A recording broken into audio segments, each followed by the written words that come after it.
Hello everyone, আমি ফার্মাসাগর বরাবরের নিয়ে আজ আবারও চলে আসলাম আপনাদের মাঝে। আমি এক সপ্তাহ আগে আমার এই বেগুন গাছের ডোগা কাটিং করছিলাম। এক্সট্রা যে ডোগাগুলো বের হয় গোড়া থেকে, সেই ডোগাগুলো কাটিং করছিলাম এবং আপনাদের বলছিলাম যে এক সপ্তাহ পরে যে আমি দেখাবো এই গাছগুলো কেমন হয়। তো যে সকল কৃষক ভাইরা আমার আগের ভিডিওটা দেখছেন, সে সকল কৃষক ভাইরা বুঝতে পারবেন যে ঠিক এক সপ্তাহ আগে আমার এই গাছগুলো কেমন ছিল, আর আজকে ঠিক এক সপ্তাহ পরে এই গাছগুলো কেমন হয়েছে আপনারা একটু লক্ষ্য করে দেখলেই বুঝতে পারবেন। দেখেন, প্রত্যেকটা গাছ কিন্তু খুব সুন্দরভাবে বেড়ে উঠছে এবং গাছের গঠনটা আপনারা লক্ষ্য করে দেখলে বুঝতে পারবেন যে কেমন পরিমাণে সুন্দর হয়েছে।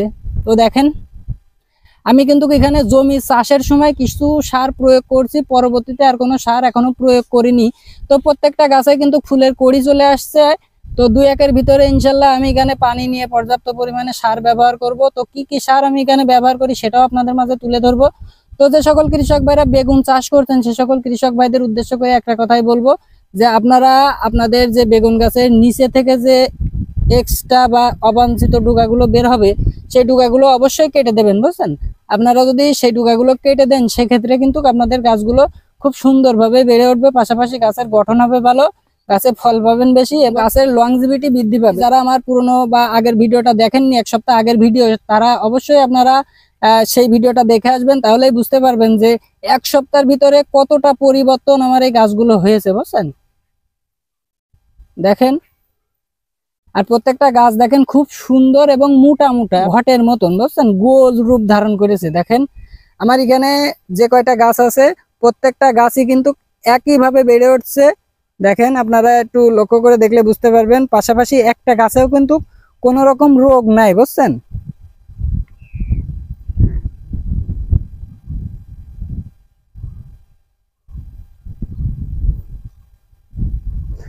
তো এই গাছগুলোই এখন শুধুমাত্র সার প্রয়োগ করলেই এই গাছগুলো আর এক সপ্তাহের ভিতরে কি হবে সেটা আপনারা কল্পনাই করতে পারবেন না।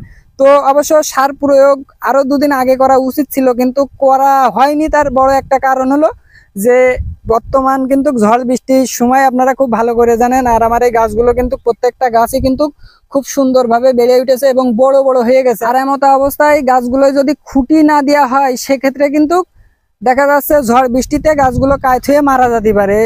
আগের বার বা গতবার কিন্তু কেমনটা হয়েছে, বুঝছেন। আমি খুঁটো দিতে দিতে কিছু গাছে খুঁটো দেওয়া বাদ ছিল, সেই গাছগুলো কিন্তু ঝড় বৃষ্টিতে নষ্ট হয়ে গেছিল, বুঝছেন। তো এই খুঁটি দেওয়া হয়নি বিধায় কিন্তু আমি এখনো পর্যন্ত এখানে সার ব্যবহার করিনি, বুঝছেন। খুঁটি দিয়ে তারপরে আমি এখানে সার ব্যবহার করতে চাচ্ছি। তার কারণ সার দেওয়ার সাথে সাথে কিন্তু এক সপ্তাহের ভিতরে এই গাছগুলো ডাবল হয়ে যাবে। যে দেখতে পাচ্ছেন, একটা গাছ কিন্তু খুবই বড় হয়ে গেছে, এই গাছগুলো এরও ডাবল হয়ে যাবে যদি আমি এখন সার প্রয়োগ করি।